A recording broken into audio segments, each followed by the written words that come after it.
Hey guys, in this video we are going to continue the series where I am talking about my 12-year-old son's budget. This is the second video in that series. The first video was one where we went through the overview of what his budget looks like. It's an online budgeting software that we use. This video, like I said, is the second. We are going to go into more detail about the first category within his budget, other than income, which is where he's practicing independence. I know that independence is practiced in a lot of different ways. This is just a financial way. It's basically my husband and I giving him a set amount of money each month, which has changed over time, of course, so that he can start making decisions for himself. The money that we give him is money that we would spend on him anyway, so we just give it to him and transfer a lot of the emotion, the responsibility, the freedom, all of that goes with making those decisions. So practicing independence, becoming independent takes practice. It's a gradual process. It can happen really fast. It can happen over years, but either way, it's a gradual process. And I think the more gradually that we can practice independence, the less jarring it is, right? The less emotion there is tied to it. I feel like even for me, I wasn't able to practice independence as gradually as I would have wanted to. And I'm still, as a 40-something-year-old woman, I'm still kind of emotionally affected by the shock of certain responsibilities that I had to take on overnight. So anyway, so becoming more independent, it's time management, it's keeping spaces, it's forming relationships, and it's money. It's a lot of things. So, like I said, in this one, we're going to focus on money. And not all the money, just what my husband and I give to him. Okay, so let's do this. So specifically, Diego has taken over some of the things that we're responsible for, like clothing. We, as his parents, he's 12 years old, we are responsible for clothing him, right? So we're not transferring the responsibility for clothing himself, but just the responsibility of managing the money, figuring out, do I need more shorts? Do I want to wear the same shorts that I wore last year? Do they not fit anymore? I mean, an example would be this summer. It's currently August, and he is running out of shorts because he's been growing a lot this summer. And some of the shorts that he thought would still work a few months ago, and I said, I don't know. We'll see. You're a growth spurt away from not being able to wear those. He's kind of starting to go, oh, I probably should have bought some more shorts. Fall will be here before we know it, but it's still going to be warm for a while. So that is part of him practicing independence, right? So let's go through the practicing independence category, and we're just going to go bucket by bucket, line item by line item. And in doing this, I want to say we have transferred, obviously not just the responsibility, like I said, of making these decisions, but the emotions around it, and the value judgments, and where he wants to shop, and the constant tug of war between, do I buy cheaper things and have more? Do I buy more expensive things and have less? Do I buy it now, or will it maybe go on sale? That kind of thing. So it's nice for me. I totally don't care if he buys a pair of Vans full price, $65, or if he waits and buys them on sale when they're 25% off. That emotion is totally transferred to him, and he really has taken on the weight of those sorts of things. So it's not, it is about him and him practicing, figuring out what kind of a man he wants to be and all of that. It's also kind of nice for me because I don't have those emotions anymore. So I'm able to be a little more emotionally invested in different things when it comes to him, helping him figure out what he wants to do for work and things like that. And I think it takes practice to get really good at making these kinds of decisions and maybe not being so emotional about it. Again, I wasn't able to practice being independent quite as gradually as I would have wanted to. And so for me, making money decisions when I didn't have a lot, it was very difficult because I wasn't super practiced at it. Okay, so quickly, in this category, there are 7 line items, 7 buckets.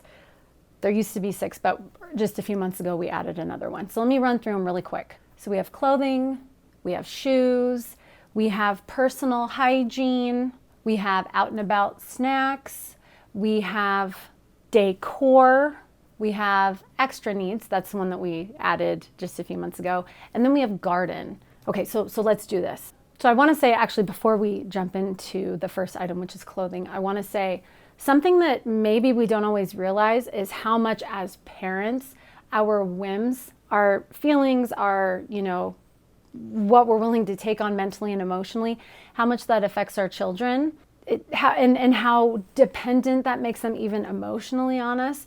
If you're out doing something with your kids and they're like, hey mom, can I look at the shoes? They may not be able to, willing to, or feel comfortable communicating, hey, my shoes don't really fit that well anymore.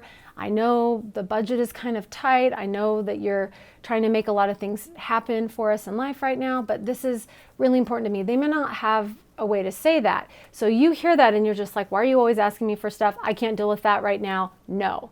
Like, I don't want to call that a whim, but you know what I mean? Like, just the way that you as an individual feel momentarily here and there, how much that affects our children. Okay, so clothing. So currently we give Diego $35 a month for clothing, and that is all of his clothing, swimsuits, like casual, regular clothing, all of the seasonal clothing, underwear, fitness clothing, winter, like snow pants, gloves, beanie, hat, whatever. It's all of his clothing. It's $35 a month. And okay, so I will just say all of these numbers have changed over time. When he started managing his clothing, it was just regular clothing, but I still did his swimsuits and all of his extra things for him. That amount of money though, it doesn't include costumes, like Halloween costumes, or his outfit for hip hop, his for the recitals, I guess it's a costume, but really it's just clothes. It doesn't include that. So I still pay for those kinds of things, Halloween costumes, because our Halloween budget funds that. And then also hip hop, we have a special budget for just everything related to hip hop. So it doesn't include those sorts of things. Maybe at some point it will, but right now it just doesn't. And I said this in my other video, but in all of these line items within Practicing Independence, our deal with him and his sister is that the money that we give them each month is theirs. They can't just decide to use it to go buy a set of Legos or something. But once we're done giving them money for clothing, or we're done giving them money, for these things, and they've kind of taken it on for themselves, whatever money is in there is theirs. So it incentivizes them to be more, entrepreneurial about it. Be more if I get good deals on these clothes now, then however many years from now, 5, 7, 8, whatever years from now, when I'm totally on my own, I may have a lot of money here, right? Because it's over $400 a year in clothing. So, and it like I said, it's really interesting to see him make these value judgments, do I want to wait and get a discount? Do I not? And so a lot of times, he kind of knows the places where he likes to shop, and he's kind of in an interesting age right now where a lot of stores, the clothes still are kind of babyish. I think especially boy clothes. They make pajamas in his size with fire trucks on them and sharks on them, and it's a little infantilizing. He doesn't quite fit in adult sizes yet, and there's not a lot of teen boy stuff that's just looks nice, looks cool, looks dignified, but is colorful and interesting at the same time. So a lot of times what he does is he will shop virtually and pick out things that he likes. And then when those things go on sale, he'll just buy them, and it's easy for him to do. At this point, he has over $500 in his clothing budget. So that method is serving him well. And he kind of came to that somewhat on his own. So the next bucket is shoes, and that's $15 a month, and it's pretty much the same as clothes. It's socks, it's shoes, it's sandals, it's anything for his feet. I just kind of went, $35 here and $15 here, but really he can interchange that money if he wants to. And they used to be one in the same, shoes and clothes, one joint bucket. But the problem is, because shoes are expensive, right? It's very easy to go, I have enough, I can buy these $100 shoes, and then turn around and be it's winter, I need a coat, because winter coats can be expensive, and not have enough. And so we found that for him to better manage his money, that really they should just be separate. But so they're pretty much the same in terms of emotional development, making that value judgment, and the process that he has come to use to make those decisions. Number 3 is personal hygiene. That's $15 a month now. I feel like that category has been the most affected by inflation. Inflation is insane. I think it's because, clothing, you can buy clothing a little bit big, but you can still wear it and you can wear it for a while. But hygiene, it's like there's not a whole lot you can do other than maybe not shower as often or something to save money. So that has, I think a year to a year and a half ago, it was actually like $8 and now it's $15. So, and we just kind of gauge that. I feel like as long as he is being reasonable with his decisions, his buying decisions, and he's being mindful about it, and he's, not just going for the most expensive products, but he's like working his way up, like, okay, this one's more affordable. It didn't really work for me, or I didn't like the way it made my scalp feel or whatever. We can move up. I feel like as long as he's being reasonable in that way, we will continue to increase it based on his need. But yeah, so personal hygiene is just what it sounds like. It's shampoo, it's body wash, it's loofah or bars of soap, it's toothpaste, it's an electric toothbrush. Every so often they have to be replaced. And it's kind of interesting. He's kind of been learning a little bit with this category that things can come out of nowhere sometimes. So he has braces right now, and so does his sister. They both have braces right now. It's really interesting. She's phase 1, he's phase 2. So he's already had braces before, but his gums are not happy, and he uses a water flosser. He uses regular floss. He brushes his teeth. He does mouthwash. Like, we have really good oral hygiene in our house, and his gums are just inflamed. They're annoyed. They're just not happy about the braces process. And so his dentist just a couple weeks ago was like, well, he has braces. Let's do a prescription strength toothpaste and let's do a prescription strength mouthwash. They're not like super expensive, but they're more expensive than like what he's used to. And so, we were buying the stuff, and I just paid for it while we were there. But then afterward, I was like, okay, so that tube of toothpaste was $10. And he was like, I have to pay for that? And I was like, well, yeah, because you buy your own hygiene products. So it was a little bit like, oh, okay, and he was a little bit upset because he's like, I'm doing everything I can to take care of my teeth. And I said, yeah, but sometimes things happen anyway. So, and he never had cavities before. He needed a couple of fillings in the back. And this is because his dentist said, I don't know that his teeth formed super great, as great as they could have, which could have been due to illness or a number of other things. And so he needed fillings. And we've always told them, if you ever need fillings, if it's because you didn't care for your teeth, you will pay for your fillings. So he's always been real careful. So he was really like upset, like, do I have to pay that? Because it's a lot of money, right? Even after insurance. And we said because his teeth didn't form super great, we would cover that one. But it's interesting how the personal hygiene self-care category, it really is helping him to become more aware of the world and himself, and making his own decisions, and feeling that sticker shock a little bit with inflation. It's one thing to talk to your kids about inflation, everything is so expensive. It's another thing for them to experience it and feel it, Bucket number 4 is out and about bites. And I've called it different things over time. It's been as much as $8 a month, which would be about $2 a week. And then right now it's just $2 a month.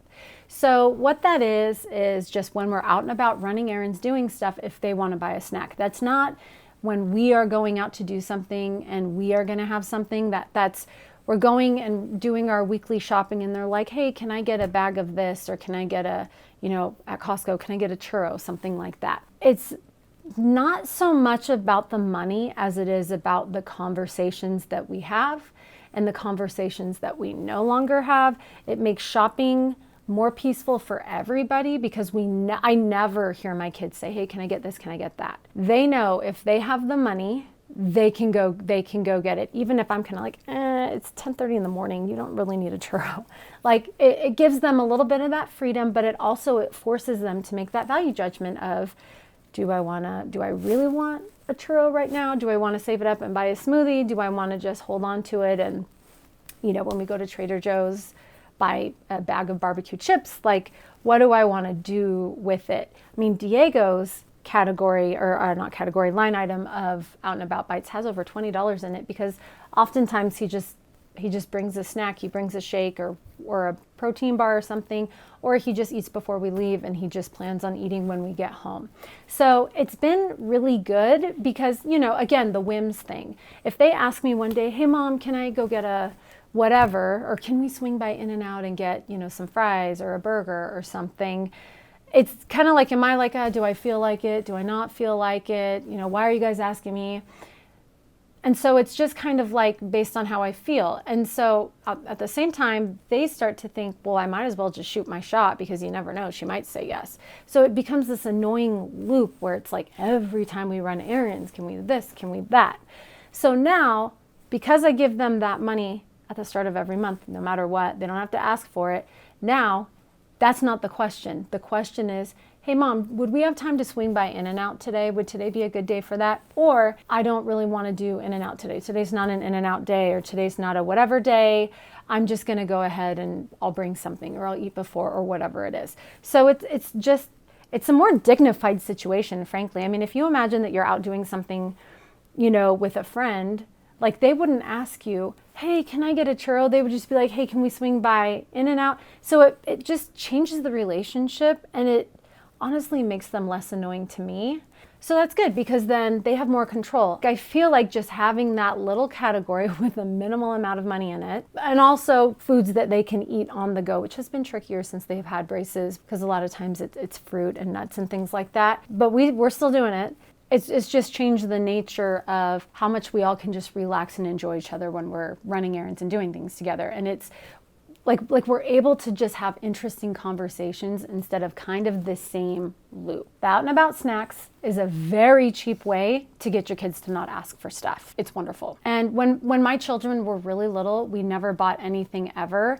And then what started it was, we used to live in Florida, and we lived like an hour away from our local Costco. So when we went to, and this is Florida, right? It's hot. So when we went to Costco, we only went every so many weeks, and I stocked up. Our car would be full of all the things, right? Diapers and clothing and all of that. And it took an hour to get there. So the shopping took longer. It took like an hour and a half to 2 hours depending. And then it would take us an hour to get home. So if I didn't have time to have food ready to go before we left, because I was meal planning and all of that, and then just, okay, let's get out of here, I would buy them like a berry smoothie or something like that. It was typically just a berry smoothie. We would do that. And so that was kind of how I started buying my kids snacks actually when we were out and about doing stuff. But before we lived in Florida, in that situation, I never bought my kids snacks. So anyway, but things change over time, right? Okay, bucket number 5 is decor. And decor is kind of similar to Out and About snacks. Different, but kind of similar. Again, it's not as much of a question now, if we go to Hobby Lobby or we go to At Home or something and my daughter sees a painting she likes or whatever, it's not, hey, can I have that? Will you buy that for me? It's, do I have enough money in my decor budget?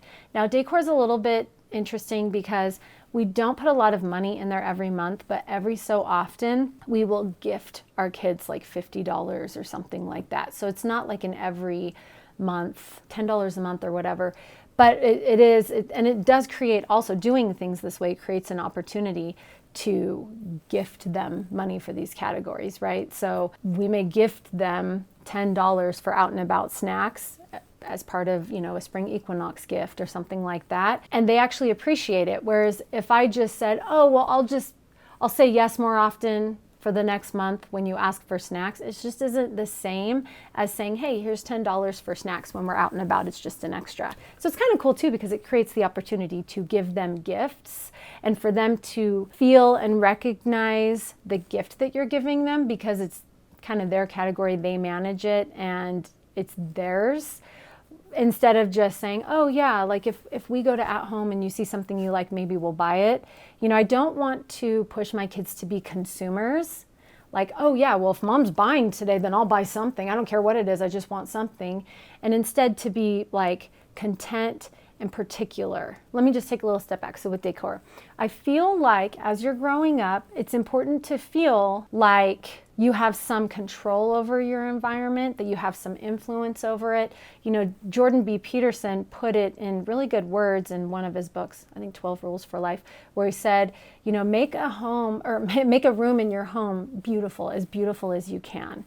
And I know for me as a woman, my environment, if it's messy, if it's chaotic, if it's, I don't even want to say beautiful, like if it's functional, if it feels comfortable, I can relax, it totally affects everything about my life. And I can only imagine how it would make my kids feel when, you know, they have even less control over the environment than I do. So this decor budget, it allows them to make a space, their space in the house, wherever they are, or spaces that are shared, more beautiful in their eyes, or more pleasing, or more, you know, more functional, or more whatever. So that can be like a house plant from Trader Joe's, that can be a painting from Hobby Lobby, or whatever. It can be a number of things. That's another one where we put a very little amount in there each month, because it's more about having the bucket, it's more about the types of conversations we have, it's more about us saying, hey, it's important to us that you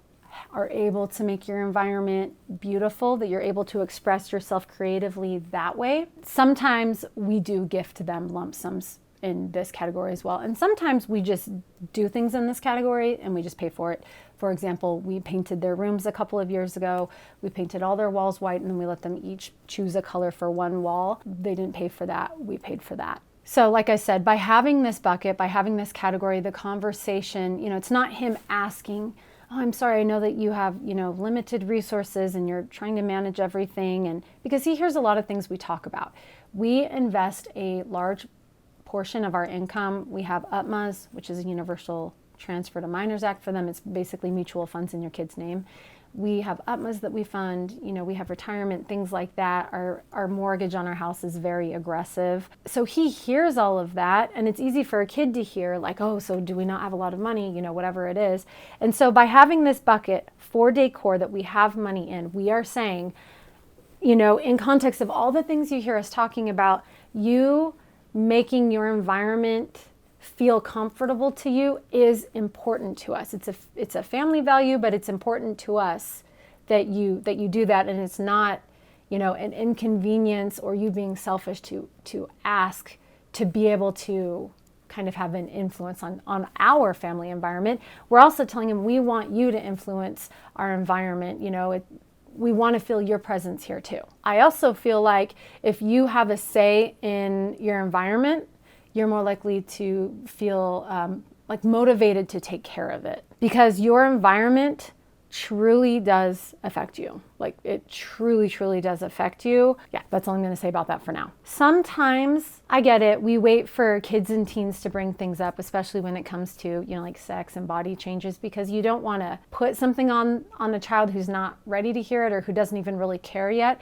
But sometimes I feel like by doing that, we miss an opportunity to lead. Some kids, some teens are very like go with the flow, they're very cool, and they're not the aggressive type to say, hey, I want to change my bed. Hey, I want to, you know, whatever it is. And I don't want those kids to miss out on being able to express themselves, you know, and make the home more their own, whatever that may be, if it's, you know, a nook. For example, in my house, we have a TV nook. Our house was built in the early 2000s at a time where those, you know, for the big box TVs, those nooks were being built, and we don't have a big box TV. So, you know, what did we do? We turned it into like a reading nook. It's just the right size for a couple of people to sit in. So we bought a bunch of IKEA pillows to sit on, and it is great. We've got string lights in there. It's just this cozy little nook. Part of that is because our kids felt comfortable to say, hey, could we use that as a reading nook? It would be really quiet. It would this, it would that. And it was like,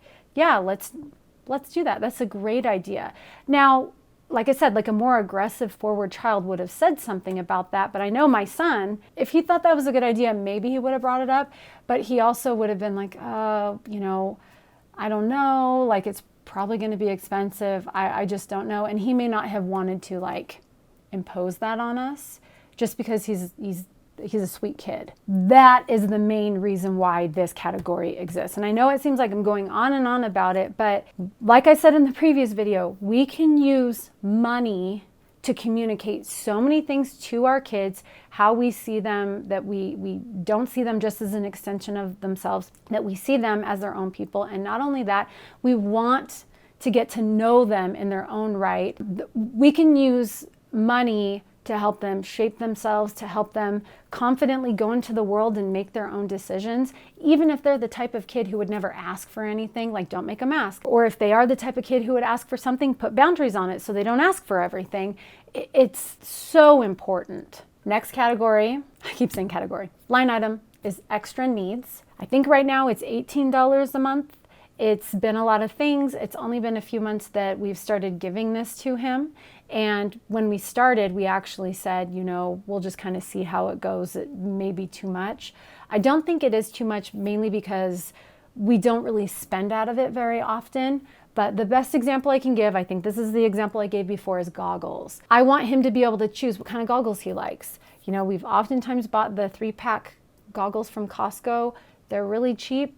They don't last that long. He doesn't really love them. As the season was winding down, his other ones have hard water and they don't work that great. I said, do you want to get more from Costco? They're like $5 for a 3-pack. They're on clearance. My daughter was like, yeah, I want to buy a new 3-pack. I bought a 3-pack. My son was like, no, I think I want to get like better goggles this next year. I know they're going to be more expensive, but I think I'd rather do that. And it was great because he had the money to make that decision. I'm trying to think of what else would come out of that category.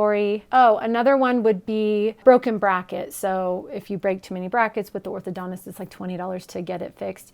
We've never had that be an issue before, but this time he's had a few broken brackets here and there. I think he kind of felt a little bit like, well, I never broke a bracket the first time. Like, I know how to do this. He could use his extra needs money. He wouldn't have to use his spending money for it. This category is practical. It's also spiritual or personal, I don't know, spiritual is kind of a funny word. It means different things for different people. I want to say emotional, but it's character building, right? As his needs change, or as he wants to spread his wings a little more as a young man, whatever that is, I don't even know. I just know that that's going to be on the path of becoming who he's going to be, right? Because him needing to change or ready to spread his wings is not necessarily something that I'm going to see. When I see it, he's probably already been feeling it for a while. This gives him a little bit of extra wiggle room to do something about it. And then when I see him doing something about it, I'm like, oh wait, what is this? And then it brings the conversation up. So he gets to kind of lead a little bit without feeling pressure or tension or like, okay, mom, I'm going to ask for something else. So again, this will help him practice being a manager of resources instead of being an asker for things. Things are going well with this category. I do manage it a little more closely than the other buckets. Obviously, it's the newest one. And like I said, it hasn't been too much because he hasn't had to spend out of that category too much. Oh, so another thing that could cover is like his increased cost of toothpaste or mouthwash. It's just a temporary increased cost, right? Because it's prescription. And so he could use some of his extra needs money to help pay for those things too. Something that I think this category is helping him with is, many money problems. Maybe in the moment, in the immediacy, money problems are not enough money to cover the thing. But I think if you zoom out a little bit, many money, say that 5 times fast, many money problems actually started out as management issues, mismanagement issues that went on long enough that when something was needed for a surprise, the money wasn't there. I know that's not always the case. It definitely hasn't always been the case for me, but I think it is oftentimes the case. In doing this, he knows that he has enough money, and not just the extra needs, all of this, right? It's $90 a month. It's over $1,000 a year. He knows that he has enough money to do all the things that he needs to do. It's just a matter of managing it. So over time, if one of these categories goes to zero or they all go to zero and he's like, I need to buy deodorant and I can't afford it or whatever, I don't have money for it. He knows this is a management issue. Managing money is really hard. I think a lot of mismanagement of money is people who just are ignorant of, just haven't thought about like, oh, emergencies happen. I should probably have an emergency fund. It's actually a good thing to have money that's not doing anything, that's just sitting over there. Okay, so the last category is garden. That may seem sort of like, whoa, that one's like not necessary. I feel like gardening, I'm going to call it gardening, but making things grow, I think that is, if not as important as math, almost as important as math. And it's something that I personally didn't really learn. I thought gardening was something old people did, but I think gardening is like super duper important for developing a person. You know, watching things grow. I think that, you know, obviously gardening, growing things, it helps you to understand cause and effect. It's the productivity factor of, I grew this thing, I'm capable, I'm competent. It's appreciating the seasons, it's appreciating the dirt and the fine balance of things, right? Like, I know most of us don't love bugs, but some bugs are really critical to our own survival. I mean, obviously a lot of bugs are. And I think by doing this also with the gardening, we are priming the pump for him to manage other things, to manage bills, to manage, you know, a phone, to manage, you know, like car things. We're helping him to practice that with gardening, especially with all of this, but with gardening especially. Right now, his gardening budget is only $3 a month. It's $36 a year. It's only for plants and seeds, but that's going to increase. We will give him more, but he'll be responsible for his soil. He'll be responsible for his amendments, so like fertilizers and things, water-soluble fertilizers, and, you know, like biotone, like those slow release fertilizers also. A watering can if he wants one. Bug sprays or bug management, right? Whether he wants to release beneficial bugs into his little garden or he wants to use organic, non-organic. I think that all of these decisions, I think it's going to help him build character and really kind of mold himself into who he's going to be, to maybe run his own business or to work for somebody else, you know, to be his own person independently in the world, away from this house and away from me. So yeah, doing the garden, it helps develop patience, connects you to the earth and to the seasons. It also gives you a sense of something to look forward to, because, you know, for every season there's a plant that has its time to shine. And so it's fun to have something to look forward to and to nurture that plant along and to see it at all of its stages of being a little bud and blooming and, you know, all that kind of thing. His garden specifically that's his is a stock tank. It's 12 inches deep, so it's not super tall.